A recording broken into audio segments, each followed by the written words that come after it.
টলিউডের superstar জিতের পুত্র সন্তানকে দেখার জন্য উদগ্রীব ছিলেন তাঁর ভক্তরা। অবশেষে দীর্ঘ ৮ মাস পরে ভক্তদের মনের আশা পূরণ করলেন জিত।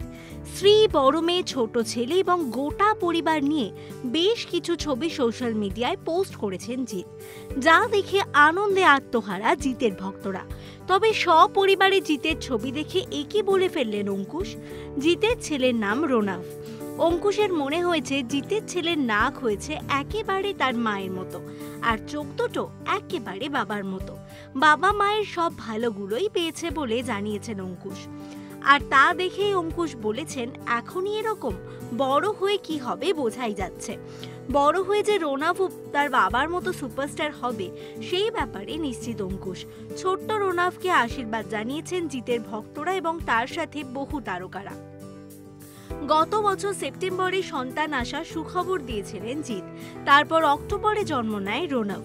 জিতের কন্যা সন্তান তার পুত্র সন্তানের থেকে 11 বছরের বড়। সম্প্রতি মুক্তি পেয়েছে জিত রুক্মিণী অভিনীত ছবি বুমেরাং। বুমেরাংয়ের ট্রেলার লঞ্চের পর থেকেই উত্তেজনার পারদ বাড়তে শুরু করেছিল জিত ভক্তদের মধ্যে। সিনেমার পোস্টার, গান, বিষয়বস্তু এই সব কিছুই বেশ আকর্ষণ করেছে দর্শকদের। জিত রুক্মিণীর জুটি বেশ পছন্দ করেছেন অনেকেই। এরকম আরও অনেক ভিডিও দেখার জন্য নজর রাখুন আমাদের চ্যানেলে, আর পাশে থাকা বেল আইকনটি ক্লিক করতে ভুলবেন না।